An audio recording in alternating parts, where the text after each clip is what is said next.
지금 저희가 가톨릭 사회교리 주제편 3강 가톨릭 교회의 사회교리의 원리를 알아보고 있는데요. 그 두 번째 시간입니다. 네.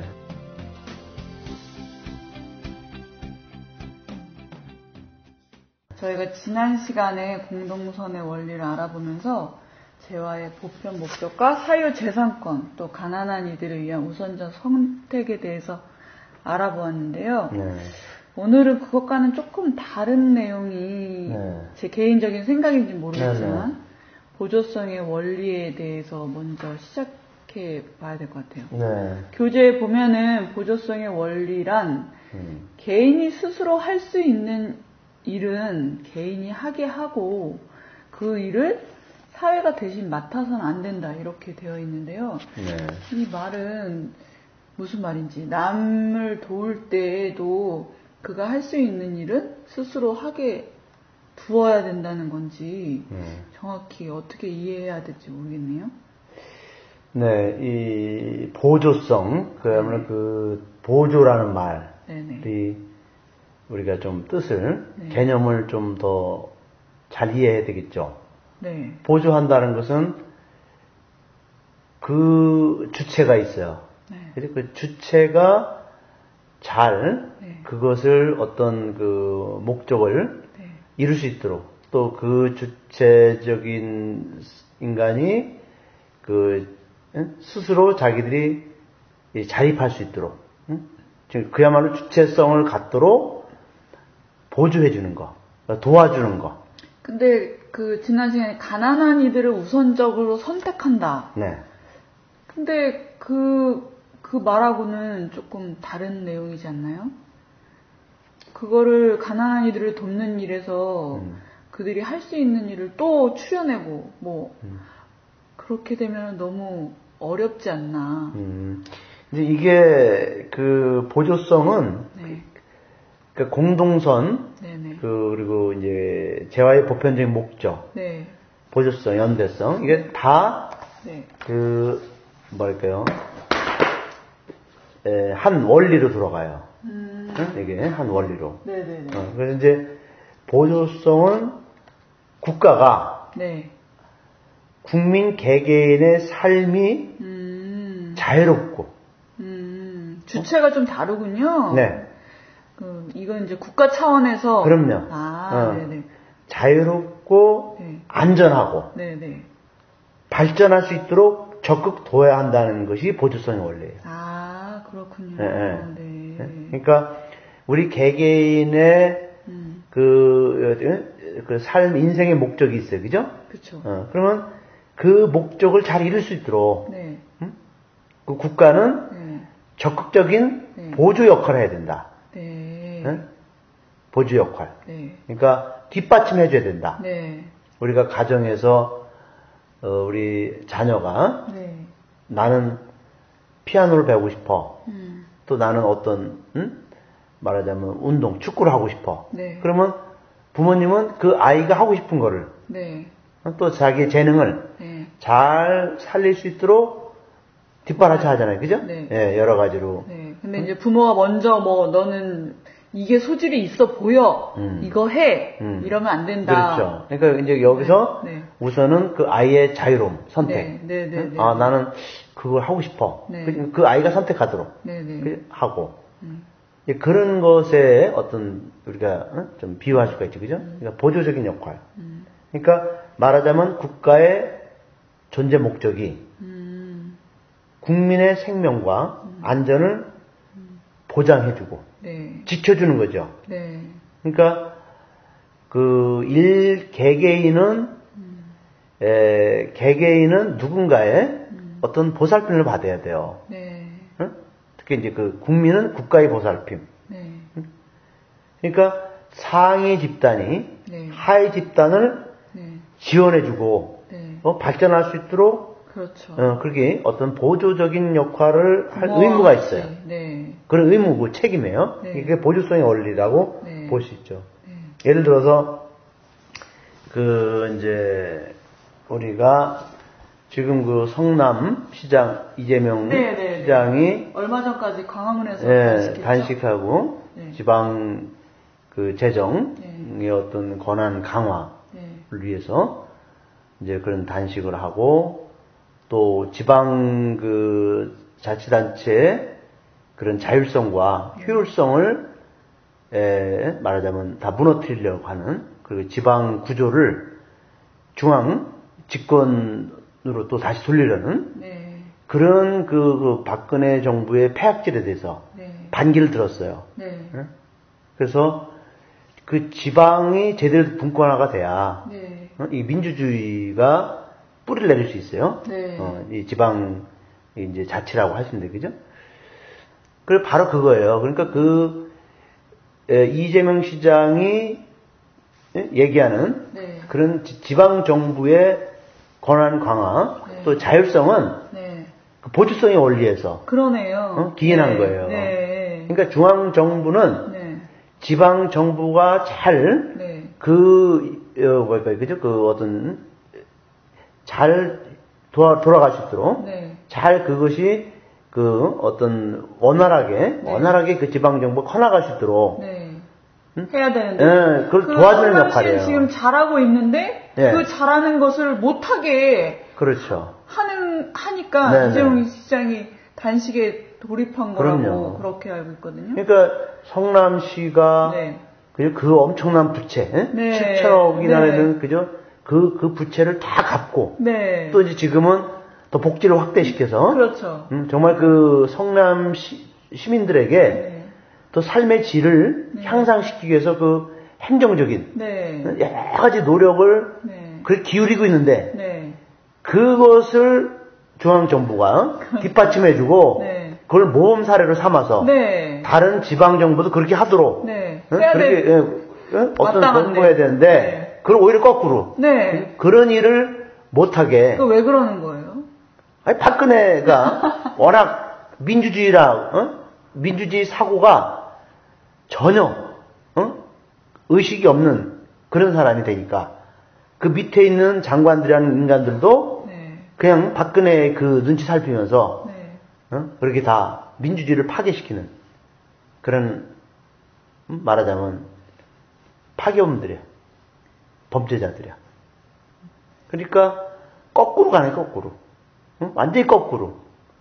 발전적인 방향이 아니라 이해가 안 되는 행동들이에요. 정말. 그러니까 지금까지 이루어놓은 그 민주주의를 끊임없이 파괴시키고 그리고 그 선한 공동선을 위해서 실천하는 그런 훌륭한 그 지방자치단체장, 그 시장들, 훌륭한 지도자들을 오히려 더 그렇게 일을 못하게 만드는 그런 악당들이 같은 편이 아니다. 그래서 그런 거예요. 그렇죠. 결국에 그럼요. 이 친구들은 너무 이 친구들은 아니 무슨 나라 운영하는 게 무슨 애들 장난도 아니고 그런 식이면 곤란하잖아요. 애들 장난은 귀엽죠. 애들 장난은 귀엽고 그런데 이 친구들은 장난이 아니고 정말 그 우리 국민들의 삶을 어떻게 하면 더 파괴시킬 것인가, 파탄낼 것인가, 정말 이해가 안 되는데 국민들이 어떻게 하면 더 불행해질 것인가, 그만 골똘히 연구하는 사람들 같은 아주 이게 내가 성서를 보면은 그냥 뭐 악당들이에요, 악당들. 이 인간 정상적인 인간의 사고. 그래서 얻는 게 있나요? 그 친구들은 그게 중요한 게 아니라 삶의 목적이에요. 어떻게 하면 더 인간들을 파괴시킬 것인가? 인간들이 더 어떻게 하면 악의 길로 그거를 이제 자신들한테 종속된다고 판단하고 있는 것 같아요. 그러니까 노예화시키는 거죠. 그렇죠. 끊임없이 자기들 손하기 위해서 사람들을 지배하려는 그러한 그 악한 생각만 갖고 있는 그런 인간들이. 이재명 시장 단식 풀고 이제 뭐 더 건강 지켜가면서 싸우겠다고 우선 그랬는데 맞습니다. 잘 할지 모르겠네요. 뭐 제가 일단은 더 응원을 해야 될 것 같아요. 제가 일단은 워낙 내공이 강하신 분이고 또 민주주의 그 가치관이 뚜렷한 분이라 뭐 잘 하실 겁니다. 그런 게 이제 바로 보조성의 원리라고 할 수가 있죠. 그러면 그 다음에는 연대성의 원리라고 나와 있는데요. 연대성의 원리는 좀 쉽게 생각해도 될까요? 함께 해야 된다, 뭐 이런 내용이지 않을까요? 그렇죠. 그러니까 이제 그 보조성의 원리와 이제 연대성의 원리가 이제 왜 같이 이거를 교회가 중요하다성을 가르치냐면은 보조성의 원리는 어떤 그 말하자면 좀 그 상부 네. 어떤 이제 말하자면 그 권한과 네. 그 권력과 네. 또 그 부를 네. 많이 갖고 있는 네. 어떤 그 조직이 네. 그것을 아래 하위 조직에게 네. 그것을 분배해주고 네네. 잘 분배해주고 그게 직무잖아요. 그들의 직무, 네. 직책. 그렇죠. 네. 일. 잘 분배해주고 네. 또 그들이 더 커나갈 수 있도록 네. 그렇게 어떤 말하자면 뭘까요? 그 뒷받침 그죠? 네. 해주는 게 이제 그다음에 연대성의 원리는 네. 이제 그 서로 그 상호 네. 그 상호 의존하고 보완하는. 네네. 그러니까 쉽게 말하면 그 사회적 약자들이 네. 서로 연대를 해서 네. 자기들의 힘을 네. 힘을 이렇게 대등하게 네. 대등하게 키워나가는 그런 역할을 하는 게 연대성이죠. 네. 그러니까 말하자면 이제 제일 쉽게 우리가 이제 이것을 이해할 수 있는 게 이제 노동자들이죠. 네. 노동조합. 노동조합이에요. 네. 그 노동자들이 그 사용자와 네. 1대1로 네. 대등한 관계를 유지할 수 없어요. 없죠. 그죠? 어떤 기업. 약자일 수밖에. 네, 약자일 수. 1대1로 하게 되면. 네. 그죠? 그러니까 어떤 권력이라든지 네. 또 법적인 그 권한이라든지 네. 또 아니면 그 재력이라든지 그죠? 이런 모든 면에서 약자 아니야. 네. 그러면 약자들은 노동자들끼리 서로 힘을 모아서 서로 연대를 해서 그 사용주와 대등한 입장에서 이제 협상 테이블에 앉고 그쵸. 임금 협상도 하고 그죠? 또 어떤 여러 가지 그런 그 사회의 그 제도적인 그 개선도 하고 노동자들의 권리도 더 높이고 이렇게 이제 가는 것이 그 약자들의 연대예요. 근데 회사 입장에서 보면은 그렇게 되면은 더 회사를 좋게 운영하고 제 상식으로는요. 좋게 운영하고 더 회사가 잘 되자고 하는 거잖아요. 그럼요. 근데 왜 그렇게 서로 대립하고 그 얘기 안 되고 협상 안 되고 그 조율이 안 되고 대부분 그것 때문에 문제가 돼서 막 편법을 써서 뭐 회사를 없앤다든지 뭐 이런 일까지 벌어지고 야반 도주한다든지 막 그런 일까지 고의적으로 파산시키고 그래서 노동자들을 실업 상태로 그러는 심리는 또 뭘까요? 근데 그것은 이제 정부가 우선 잘못하는 거예요. 정부가 그럼요. 정부의 기능과 업무는 기본적으로 국민들 중에서 힘이 없고 또 어떤 그 국민들의 그런 그 어떤 그 권리가 그 피해를 입을 때 정부가 그런 국민들 편에서 도와주고 그리고 아까 얘기했죠 보조적인 역할을 해줘야 돼요. 그리고 그 기업주들이나 이 사업주들이 사용주들이 노동자들의 권리를 침해하지 못하도록 여러 가지 그런 역할을 해주는 거예요. 그래서 우리가 뭐 고용노동부가 있고, 그죠? 노동부가 뭐예요? 노동자들이 피해를 입지 않도록 해주는 거죠. 국민권익위원회가 있고, 그죠? 이런 여러 가지 제도적인 것을 마련하는 게 그런 거는 있잖아요. 그 실제로 있는데 왜 약자들을 위한 게 아니라 그 재벌들을 위하고, 그쵸? 그러니까 나쁜 정부는 네. 나쁜 정부는 그런 역할을 네. 절대 안 합니다. 나쁜 정부는 항상 강한 가진 자들, 네. 그리고 권력, 그 편에 서서. 그 편에, 네, 그렇죠. 그러니까 우리가 이 정권 교체가 네. 나쁜 정권이 들어서면 네. 약자들은 다 죽어나가는 거야. 그들을 지켜줄 정부가 없어지기 때문에. 그러니까 좋은 정부가 들어서야 국민들 편에서 가난한 이들을 선택하는 네. 그런 정부로서 네. 정말 그 핀란드나 네. 스웨덴이나 그런 북유럽의 국가들처럼 네. 그죠? 정말 그 인간 존엄성이 보장받는 네. 그런 사회를 만들어주는 거고요. 네. 이제 우리나라처럼 이명박 같은 이제 정말로 아주 태어나지 말아야 될 박근혜 같은 이런 인간들이 정권을 잡으면 국민들은 다 노예로 다 전락시키고, 너희들은 없으면, 너희들은 그냥, 그 없는 주제에, 그냥 우리 손아귀 에서 너희들은, 우리가 던져주는, 그, 빵부스러기나 주워 먹고, 네. 우리가 그냥 하라는 대로 따라와. 네. 왜 이렇게 잔말이 많어? 네. 이런 식으로 국민을 지배하는, 지배의 대상으로 그냥 전락시키는 거예요. 그러니까 어리석은 국민들이 네. 나쁜 정권을 만들어요. 네, 어리석은 국민들. 그러니까 이 박근혜를 찍은 네. 이명박을 찍은 그 인간들은 대한민국 국민이 아니에요. 응? 잘 몰라서 그럴 수도 있잖아요. 잘 모르는 게 아니에요. 모르는 것도 잘못이다.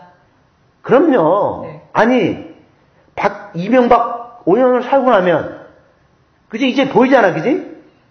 근데 왜 박근혜를 찍냐고. 못 보는 사람들도 많은 것 같아요. 예? 못 보는 사람들. 그러니까 못 보는 사람들은 안 보는 사람도 있겠지만 못 보는 사람도 있는 것 같아요. 못 보는 사람은 내가 볼 때는 못 보는 게 아니에요. 아 진짜요? 하느님이 네. 그렇게 만든 사람 없어요. 아. 양심과 이성과 네. 자유의지를 줬다는 것은 네. 기본적인 네. 판단 능력, 네. 진리가 뭔가, 네. 정의가 뭔가, 네.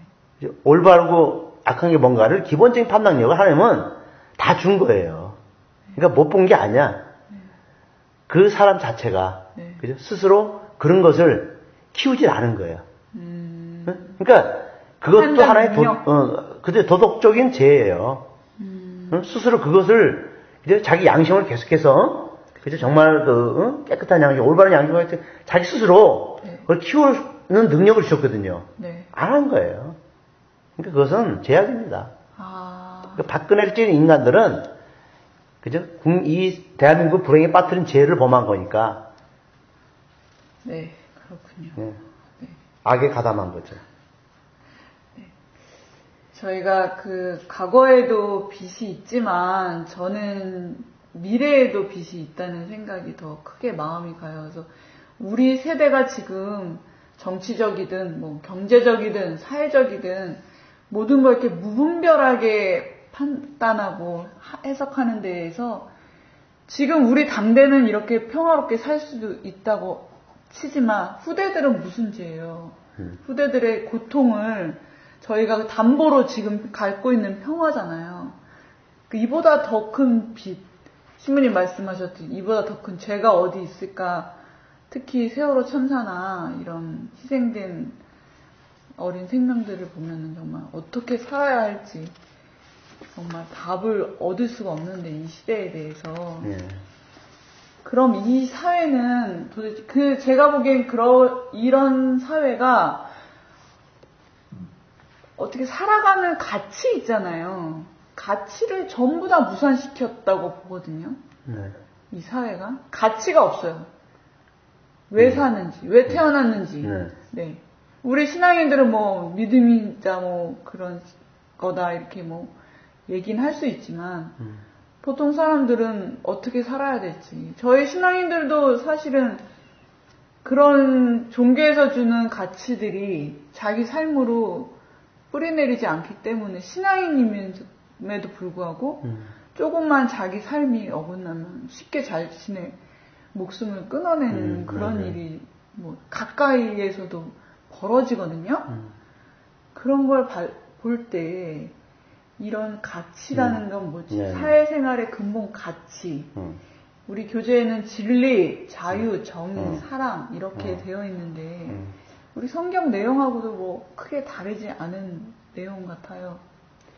그래서 그런 사람들이 어떤 가치관이 네. 무너지고 또 올바른 가치가 이 싹트지 못하고 그쵸. 또 그것을 그런 공동선의 가치 네. 또 우리가 추구하는 인간의 가치가 흔들릴 때 그렇죠. 사람이 살아가는 힘이거든요. 네, 사실은. 그렇지. 네, 맞아요. 네. 그것이 무지하게 중요해요. 그래서 네. 우리가 그런 이제 정신적인 측면에서의 가치거든요. 네. 그러니까 우리가 물질적으로 뭐 먹고 그쵸. 또 이게 의식주를 제외한 예, 그렇지. 그런 네. 생명을 유지하는 것은 예? 물론 우리가 기본적으로 비유하잖아요. 그러나 사실 결국 인간의 행복감, 네, 그렇죠. 그리고 어떤 의미 네. 이런 것은 정신적인 데도 성취감 뭐 네. 이런 것도 다. 그러니까 지금 우리 한국 교회가 크게 잘못하고 있는 네. 것 중에 하나가 바로 그 정신적인 가치관을 그쵸. 잡아주지 못한다는 거예요. 네. 지금 이 세상은 물질적으로는 풍요롭고 또 어떤 과거에 비해서 가난을 극복하고 또 이렇게 뭐 먹고 사는 문제에 있어서는 물론 아직도 어려운 사람이 있지만 그래도 빈곤의 그것은 많이 벗어났어요. 그지? 그러면 이 종교가 그 사람들이 살아가야 될 그 인생의 진짜 중요한 부분을 그렇죠. 종교의 역할이죠. 사실은. 예, 종교의 역할이에요. 네. 정신적인 가치관을 종교가 분명히 심어주면서 네. 사람들이 그 인생이 무엇인가, 네. 왜 사는가 네. 이런 부분을 종교는 네. 정말 이렇게 빛을 주고 길을 줘야 돼요. 네. 근데 종교가 그걸 못하는 이유가 뭐냐? 네. 종교가 물질적인 가치관, 네. 그지? 종교도 똑같이 거기에 중점을 두기 때문에 그래요. 정신적인 가치관을 종교가 분명히 보여줘야 되고 또 교회가 그런 면을 사람들에게 증거를 해야 돼요. 우리가 이렇게 사는 것이 인간의 삶이다. 네. 이것이 얼마나 하나님이 원하는 그런 삶이냐라고 대안적인 네, 최고의 비전 같은데. 네, 대안적인 것을 네. 가르쳐주는. 그래서 종교라는 말이 네. 종자가 뭐예요? 마루종자. 네. 그죠? 최고의 그 뜻이 최고. 네. 마루종. 네. 최고의 가치.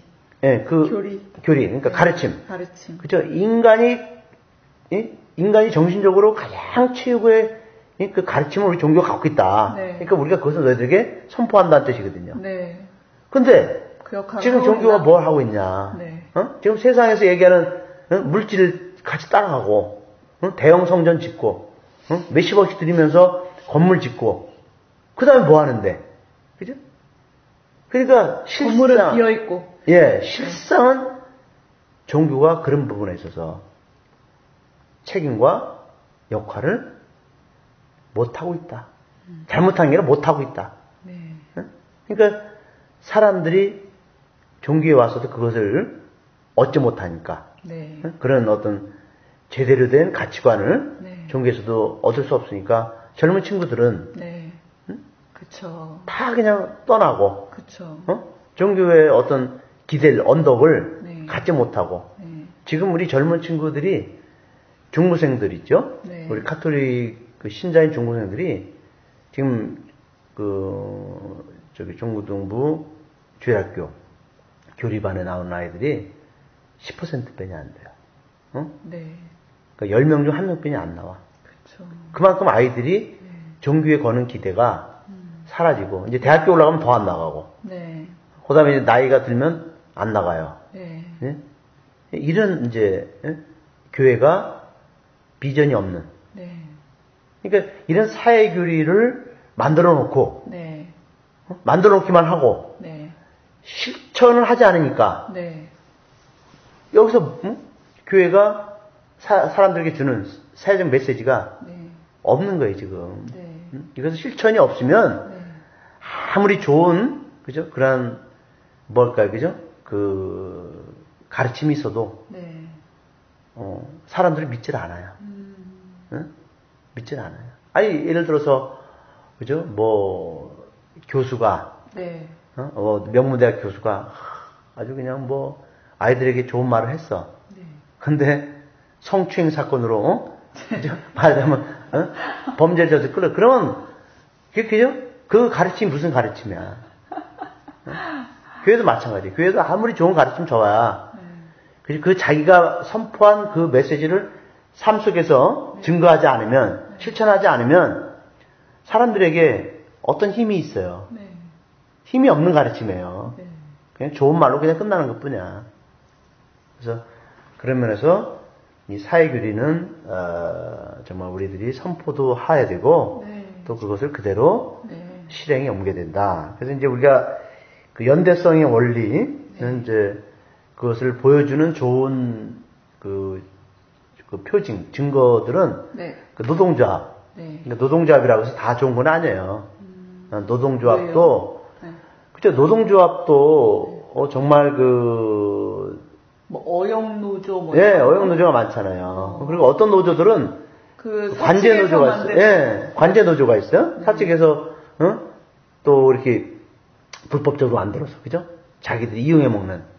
그래서 그럴까요, 진짜? 노조도 정말로 노동자들의 권익을 제대로 이렇게 이행하는 그런 노동자체가 돼야 되고 또 이제 농민회 같은 경우는 전국 농민회, 가톨릭 농민회 이런 것들도 연대성 원리로 해서 나온 그런 하나의 사례고 그다음에 우리 도시빈민 그런 연대 있지 않아요, 그죠?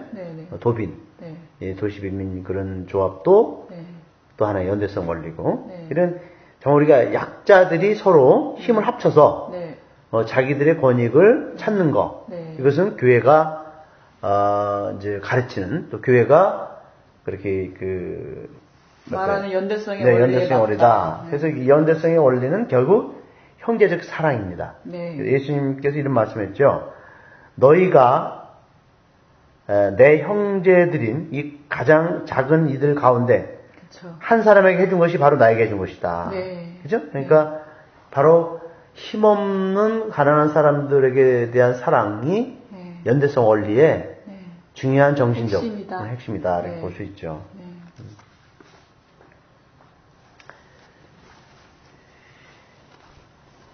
그래서 이제 우리가 이걸 정리하면서 이제 공동선 사회교리의 4가지 대전제가 공동선의 원리, 그다음에 재물의 그 보편적 목적, 그다음에 보조성의 원리, 연대성의 원리 이렇게 4가지 원리로 사회교리가 작동되고 있다라고 정리할 수가 있죠, 그죠?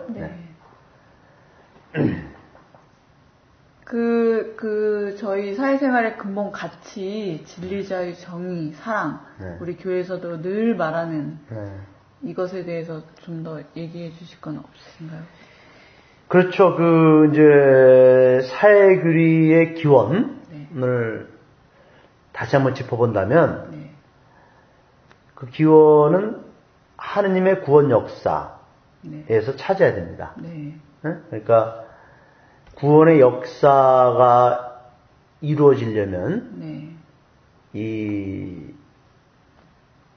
지금 얘기했던 그죠? 우리가 얘기했던 그런 사회교리의 원리가 이제 이게 이루어져야 되거든요. 그러면 그 근거는 어디에 있냐? 하나님 구원 역사에서 찾는데 그 근거는 어디 있냐? 무엇인가? 그러면 하나님이 인간에게 준 그 선물, 그걸 다른 말로 본성이라고 그래요. 그 본성이 뭔가를 알아야 돼요. 그러면 3가지 그 본성이 있거든요. 하나는 이성이에요. 이성은 이제 우리가 사물을 인식하고 사물을 인식한다는 것은 진리를 탐구하는 능력을 말해요. 그죠? 지성, 생각하는 능력, 이게 다 이성이에요. 그 다음에 두 번째로 양심. 양심은 선과 악을 식별하는 그 판단 능력. 누구에게나 있는. 그럼요. 있다고 전제하는. 이성 양심이 없는 사람 많이. 근데 양심이 없는 게 아니라 나중에 제가 설명하지만 양심의 종류가 여러 가지예요. 응? 양심은 다 있는데 기본적으로 인간이 창조될 때 양심은 누구나 다 똑같지. 하나님은 동등한 분이니까. 그러니까 하나님은 우리들을 다 똑같이 평등하게 만들었으니까. 양심은 누구나 다 있는데 그 양심을 잘 갖고 닦은, 응? 하나님이 본래의 양심을 잘 갖고 닦아서 정말 올바른 양심으로 늘 살아가는 사람이 있고, 이명박 박근혜처럼 또 새누리당 그 인간들처럼 양심을 완전히 다 그냥 그 관리를 안 해서 하나님이 주신 본래의 양심을 관리를 안 해서 다 그냥 먼지가 묻고 썩어 문드러지고 그렇게 잘못된 양심 안 하면 그렇게 될 병든 양심이 돼요. 그러면 양심도 다 종류가 있는 누구나 거예요. 예, 그 관리하는 거예요. 특별히 뭐 그런 게 아니라 누구나 그럴 수 있다. 그럼요, 누구나 다. 그다음에 이제 자유를 주셨잖아요, 그죠? 자유는 이제 우리가 선과 악을 선택할 수도 있고 또 그죠? 그러니까 악을 선택할 수도 있고 선을 선택할 수 있고 그런 나의 자유로운 의지 내가 이제 선택하는 거죠, 그죠? 그래서 이 세 가지가 있는데 그럼 이성이 뭐냐, 그죠? 이성은 우리가 아까도 얘기했지만 그 진실을 추구하는 진리를 추구하는 그 본성입니다. 예. 그래서 진리를 끊임없이 찾고 갈구하고 탐구하는 것이 인간에게는 하나님께서 주신 본성이에요. 끊임없이 진리를 향해서 진리가 뭐냐, 또 진리를 깨달으면 기쁨을 얻고, 그래서 또 더 큰 진리를 깨닫고. 그러니까 어떤 조건이 주어져야 그런 거를 행하는 게 아니라 타고나길 그렇게 타고났다는 말씀이신 거죠? 그렇죠. 예, 그것은 하느님이 본성이라는 것은 우리에게 주어진, 우리에게 아주 천부적으로 타고난 기질을 말해요. 그러면 그래서 우리가 그죠? 우리가 그렇지 않습니까, 그죠? 우리가 왜 공부해요? 왜 학문이라는 게 있어? 정 사람은 뭔가 궁금한 게 많아. 그지? 저게 뭘까? 그죠? 뭔가 탐구하고 싶어. 원래는 그런 학교나 이런 학문을 해야지 얻어지는 거라고 그렇게 생각을 해왔는데 그게 아니라 아니죠. 원래 우리가 본성적으로 그런 거를 다 타고났기 때문에 학교도 다니고 그렇죠. 공부도 하는 것이다. 그러니까 하느님이 인간을 행복하도록 만들었거든요. 근데 그 원리들이다. 그렇죠. 그러니까 사람이 뭘 발견했을 때, 그죠? 내가 궁금한데 뭔가 이렇게 그죠? 이렇게 깨달았을 때 그때 얼마나 행복해요. 그 다음에 또 그렇죠. 그러면 이제 그런 체험을 한 사람은 또 다른 깨달으면서 또 뭔가 추구하고 공부하고 그렇지 않아요, 그죠? 우리가 평생을 사람들이 생각하고 또 책도 읽고 또 여행도 다니고 이게 다 뭔가 탐구하려는 그죠? 어떤 그 하나의 여정이에요, 여정. 진리를 향한 여정. 그래서 늘 깨어있는 사람은 진리에 대해서 깨어있는 거예요. 그런 걸 궁금해하고 알려고 하는 그런 노력이 깨어있는 행위다. 그럼요. 그게 우리가 의식적으로 산다는 거예요. 그죠? 의식을 가진 사람은 늘 깨어있는 거예요. 그렇구나. 그게 본성이다 이렇게 얘기해 주시니까 되게 명확하게 본성이죠. 다가오네요. 네, 이게 성자라는 게 그게 그 우리가 어떤 우리에게 딱 아주 그죠? 그러니까 우리가 차를 살 때 우리가 차를 뺄 때, 그죠? 새 차를 살 때 엔진, 그죠? 이런 거는 당연히 딸려 나온 거죠. 차가 엔진이 있어야 가니까 바퀴하고. 근데 옵션이 있어요. 그쵸. 그죠? 옵션은 이제 내가 뭐 썬루프, 썬루프, 그다음에 에어백, 그다음에 내가 차를 오토로 할 거냐, 기어 스틱을 할 거냐, 그죠? 이거는 옵션이에요. 근데 이 이성 양심 자유는 옵션이 아니야. 차체다. 그렇지. 차에 나올 때 당연히 그냥 기본적으로 거기에 들어가 있는 기본 사양이야. 기본 건 거야. 그러니까 구조적으로 그냥 차의 구조에 반드시 들어있는 거예요. 딸려 나오는 거야. 그렇군요. 이렇게 생각하면은 우리가 그죠? 진리에 대한 탐구는 내가 진리 탐구하는 건데 관심 있어. 나는 하고 싶. 이게 아니에요. 마땅히 해야 될. 당연성이야. 그렇죠. 그거죠. 주권방송이 민중의 눈과 귀를 멀게 하는 공중파와 종편, 신문들에 맞서 진보 언론의 사명을 다할 수 있는 힘은 애청자분들의 적극적인 참여에 있습니다. 주권방송을 후원해 주십시오.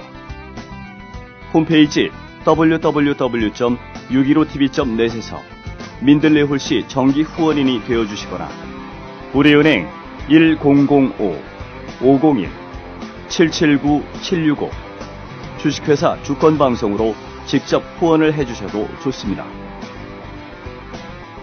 저희 주권방송은 평화 번영과 민주 회복을 위한 진보 언론의 사명을 성실히 수행할 것입니다. 주권방송과 함께해 주시기 바랍니다. 그래서 하느님은 인간에게 그 지성의 빛, 지성의 빛을 나누어 주셨다. 이게 이제 바티칸 공의에 나와요. 사목헌장.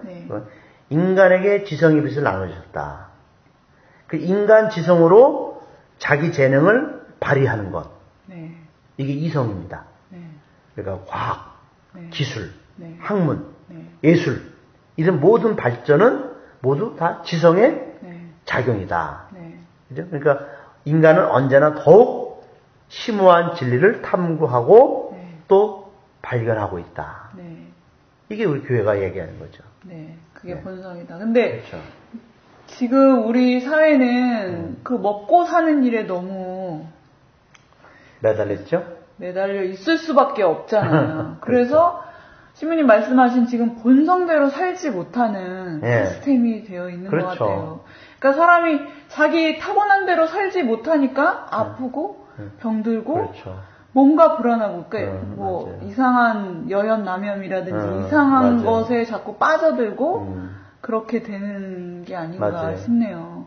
본성을 잃어버리니까. 그렇죠. 일배 현상도. 그렇죠. 거기서 나는 거죠. 근데 왕따 문화 뭐 이런 것도. 그게 이제 말하자면은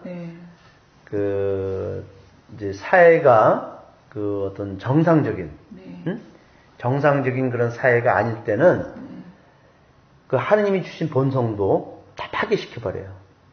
지금 그러고 있는 거잖아요. 그러니까 지금 우리 지금 사회적인 지금 일어나고 있는 현상들, 그죠? 그 이상한 현상들. 그리고 우리가 어떤 너무나 상상을 초월하는 잔악한 범죄들. 그쵸. 인간으로서 어떻게 저렇게 할 수 있냐, 인간은, 그죠? 그런 여러 가지 범죄들, 그리고 우리가 많이 충격적인 뉴스들. 그쵸. 이런 모든 것들은 그 하느님이 주신 이런 본성까지도 다 파괴시키는 그런 우리가 사회에 살고 있다. 그러면은 그럼 누가 그 짓 하냐? 본성이 파괴된 그 사람들이 사회를 이끌어갈 때, 그들이 권력자가 됐을 때, 그들이 사회에 책임을 질 때 국민들에게 고스란히 피해가 와요. 그 구성원들에게. 그러니까 우리가 예를 들어서 어떤 가정에 그 폐륜적인 아버지가 있어. 그냥 술만 먹고 들어오면 그죠? 부인을 패고 애들을 그냥 막 그 공포에 시달리게, 그죠? 그러면 그 폐륜적인 아버지는 이미 이성, 양심, 자유가 훈련되지 않은 파괴된 사람이에요. 그러면 그게 고스란히 누구에게 피해가 가요? 자식들에게, 가정에 피해가 가잖아. 똑같은 거예요. 박근혜가 한 번도 진리를 탐구한 적이 없어, 그죠? 왜냐? 세월호 보세요. 세월호 보면 그만 나오잖아, 그죠? 진실을 계속 감추려고 하잖아. 이성이 파괴되는 여자야. 양심, 언제 양심이 있어, 그죠? 내가 이 세월호의 그 모든 책임자들, 내가 다 처벌하겠다. 그죠? 내가 아주 그냥 이거 용서 안 하겠다, 그죠? 그렇게 해놓고, 언제 그랬냐, 그죠? 그만해라. 지겹다. 한 국가의 그 수많은 아이들의 생명이 그죠? 그렇게 정말 국가가 책임지지 않고 책임지지 않은 상태에서 죽어갔는데 양심의 털끝 하나 없잖아요, 그죠? 그렇죠. 하는 짓거리가 얼마나 뻔뻔스럽고, 그냥 그 피해자들에게 대하는 태도는 정말 이해가 안 되는데, 예. 지금 시부님 말씀처럼 그 본성이 파괴되어서 그렇게 무감각해지면 네. 그렇게 될 수도, 그렇게까지 될 수도 있군요. 네. 그러니까 사회 전체가 불행해지는 거예요. 그렇죠. 그러니까 본성이 파괴된 사람이 지도자가 되면 그 사람만 불행해지는 게 아니라 사회 전체가 얼마나 큰 그죠? 그 악의 그 어떤 그 뭐랄까 그 파생이 이루어지냐. 그러니까 불행한 사회가 되는. 그래서 우리나라가 그 행복 지수가 세계에서 그죠? 거의 밑바닥 수준이고 이게 다 어느 순식간에 무너지잖아요. 그죠? 순식간에. 그만큼 사회 지도를 하고 있는 권력이 그렇게 무서운 거라는 거예요. 영향력이.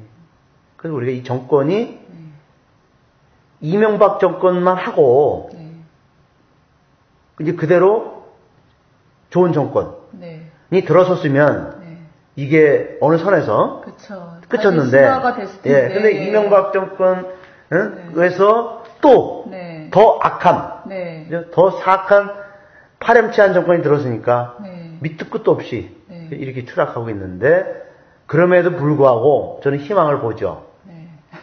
그렇지? 세월호 유족들이 정말 끊임없이 여기 지치지 않고 끊임없이 진상 규명을 원하고 또 저렇게 끊임없이 투쟁하는 걸 보면서 저는 우리 사회에 희망이 있다. 정말 그래서 저는 아직까지도 그 밑바닥에 흐르는 용암과 같은 분출하는 어떤 힘이 지금 밑바닥에 보이지 않지만 그것이 언젠가 분출될 것이다. 그러면 회복이 될까요? 이제 그것이 우리가 마치 뭐와 똑같냐? 이게 산에, 우리도 여기 앞산에 불이 났었어요. 우리 3년 전에 불이 나갔고, 이 산을 다 태웠어요. 근데 지금 이제 3년이 지났거든요? 어때요? 표 안 나요. 그래서 다시 올라오죠, 그죠? 다시 올라오잖아요. 그러니까 다시 회복돼요. 다시 회복이 돼요. 아멘입니다. 그러니까 그것이 시간이 흐르면서 다시 원상복, 이게 자연의 질서거든요. 그러니까 본성, 양심, 자유도 이게 다 자연의 질서거든요. 하나님의 섭리고. 그러니까 회복됩니다. 그러니까 우리가 내년도 2017년도에는 저는 2017년 갈 필요 없이 2016년 올해 당장 박근혜 탄핵시키고 그럼 좋겠죠. 그렇게 해서 그죠? 빨리 하루에도 빨리 우리가 하나님이 주신 이 본성을 회복시키는 그런 본성을 시간이. 회복시켜서 근본 가치대로 우리가 정상적으로 진짜 살아야 되지 않을까. 그럼요. 맞습니다. 그런 생각이 듭니다. 희망을 봅니다. 두 번째로는 그 양심을 우리가 한번 또 얘기를 해야 되겠죠. 그 선과 악을 식별하는 능력이 양심입니다. 선과 악을 식별하는. 그걸 식별하는 능력. 이걸 하나님이 주셨어요. 이것이 선이다, 악이다, 이것이 좋다, 나쁘다. 이런 어떤 옳고 그름. 이것을 판단하는 것을 우리에게 누구나 주셨어요. 우리가 태어나는 순간부터. 그럼요. 인간에게는 누구나 다 주어진 거죠. 누구나 예 없이. 그러니까 교회에서는 우리 양심을 하나님의 목소리라고 합니다. 하나님의 목소리. 그러니까 하느님이 인간 마음속에 새겨주신 법이다, 법. 법이라는 것은 지켜야 될 거 아니에요, 그죠? 그러니까 인간 마음속에 새겨준 지켜야 될 어떤 명령이고, 규범의 규범. 그러니까 우리가 양심의 소리를 통해서 선을, 좋은 것을 사랑하고, 실행하고, 악을 피하라는 소리가 우리에게 들려오는 거예요. 그래서 우리 양심의 가책을 느낀다 그러잖아요, 그죠? 양심의 가책을 느끼는 것은 누가 가르쳐주지 않았는데도, 그죠? 내가 어떤 잘못을 범하면, 그죠? 우리 양심 속에서 이래서는 안 되는데, 내가 잘못했다. 이런 부끄러움을 느끼잖아요, 그죠? 이게 가책이 아닙니까? 그래서 사람이 양심의 법에 따르고 복종하는 것이 선이고 사랑입니다, 그게. 사랑이에요, 그게.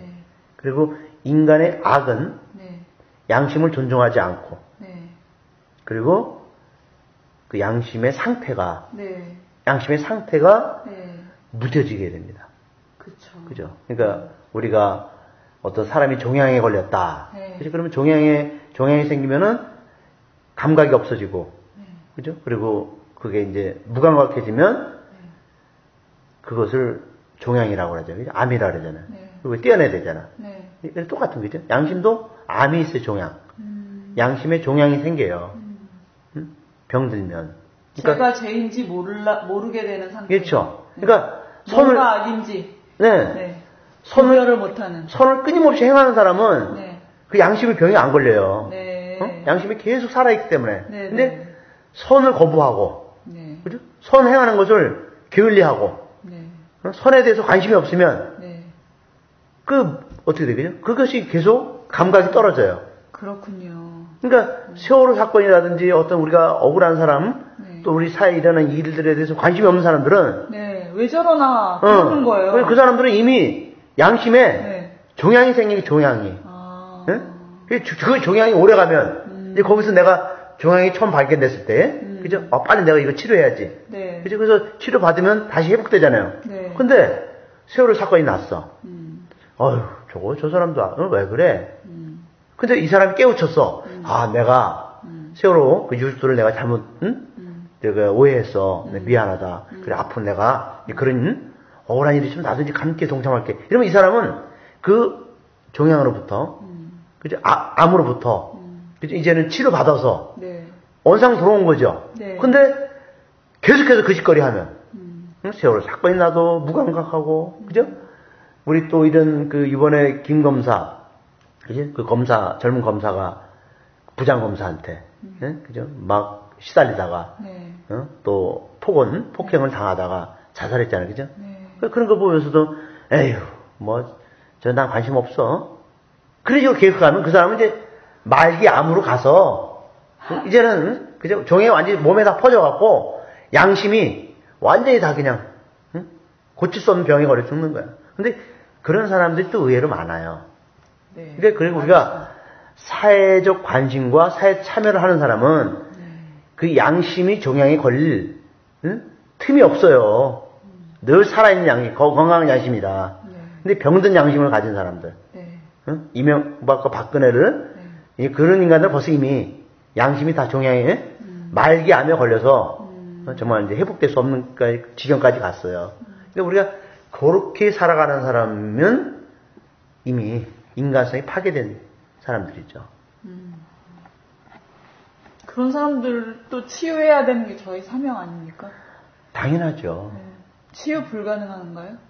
근데 이제 박근혜는 이미 세월호를 보면서 치유 불능으로 판정이 받았어요. 이미 세월호 진상. 그렇게 이해하니까 좀 편안해지긴 하네요. 아주 이미 박근혜가 쓰는. 너무 이해가 안 되니까요. 박근혜가 이렇게, 그죠? 그 장관으로 쓰든지, 또 이렇게 여러 가지 방송사 사장들, 장관들, 또 다 이상하잖아요. 다 그냥 이상한 인간들. 다 같은. 어떻게 저럴 수가 있나 하는 사람들. 다 같은 종자들이잖아요. 그러니까 다 같이 그냥 그렇게 유유상종 하는 거예요, 지금.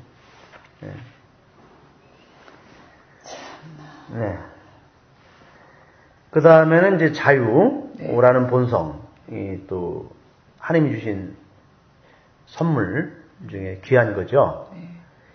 그 인간이 선과 악을 지향하는 것은 자유가 있기 때문에 그렇습니다. 그래서 자유는 중요한 것이고 필요한 것이죠. 근데 자유가 자신을 즐겁게만 하는 것이면 무엇이든 다 해도 좋다. 그런 건 아니죠. 그 의지. 응? 심지어 악이라도 내가 해도 된다. 그것을 우리가 방종이라고 불러요. 자유가 아니라 아니죠. 방종. 방종이죠. 그러니까 무분별한 방종이라고 불러요. 응? 그래서 우리가 진리와 정의를 추구하는 것도 자유의지에 따른 선택입니다. 응? 하느님을 찾고 믿는 것도 자유의지를 우리 행사하는 거예요. 인간이 존엄한 거, 또 인간이 행복한 것은 자유의지가 있기 때문에 네. 존엄성과 행복이 따르는 거예요. 네. 그래서 하느님은 인간의 자유를 존중해 주신 분이에요. 응? 인간이 자유롭게 행사하고 자유롭게 선택하고 자유로움 속에서 인간이 성숙할 수 있도록 끊임없이 그분은 우리를 보조해 주셔요. 응? 네. 그래서 우리가 이제 그런 자유로운 행동 안에서 행복을 누리기를 바라시는 분이 하느님이다. 그렇죠. 네, 알 수가 있죠. 근데 지금은 방종만 팽배해진 시대가 아닌가 싶어요. 네. 그래서 이제 성숙한 인격, 성숙한 인간은 네. 자유의지를 선으로 두기 때문에 네. 자유를 끊임없이 자기의 그죠? 선한 것을 선택하기 때문에 네. 자기 자유를 가지고 네. 그 사람은 성숙한 인격으로 가고 네. 그리고 성숙한 사람이라고 불러요. 네.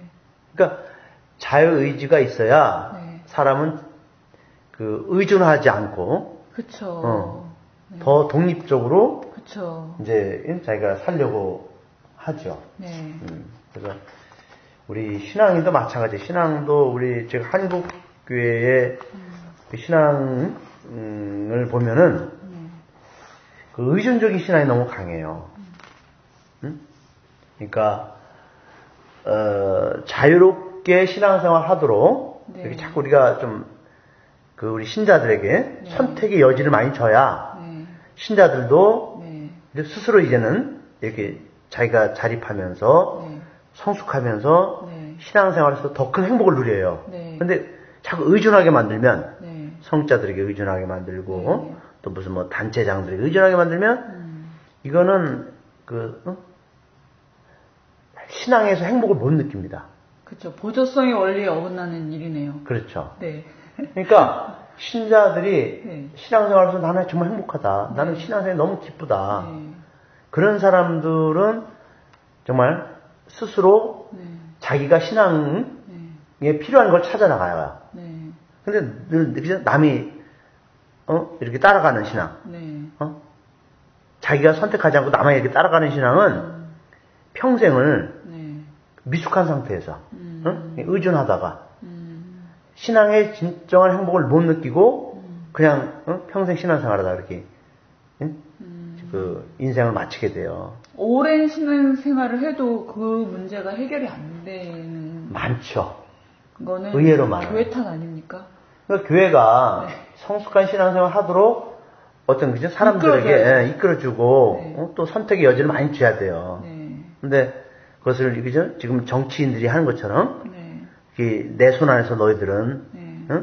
신앙생활을 해야 된다. 그런 어떤 지배적인 논리로 신자들을 가두어 버리면 네. 우물 안의 개구리처럼 네, 네. 그냥 늘 그 안에서 그냥 네. 살다가 네. 크지도 못하고 네. 열매도 못 맺고 네. 그냥 다 사그라들어요. 그러니까 교회는 말씀처럼 진리가 너희를 자유롭게 한다. 그렇죠. 그래서 진리를 선포하고 네. 신자들이 자유롭게 신앙생활을 할 수 있도록 그럼요. 정말 보조성의 원리로 그렇죠. 케어하듯이 돌보듯이 그렇죠. 해야지 되는데 계속 가르침만 주고 가르침만 주고 그냥 근데 수수방관하는 그 가르침도 네. 제대로 된 가르침을 줘야지. 제대로 된 가르침을 주면 괜찮은데 네, 그렇지 않기 때문에 네. 자꾸만 종속되는 것이다. 그렇죠. 그래서 그 가르침도 네. 사람들의 어떤 그 성숙도에 맞게 성숙할 수 있는 가르침을 줘야지. 네. 오히려 거꾸로 종속되는 가르침. 너희들은 내 말을 잘 들어야.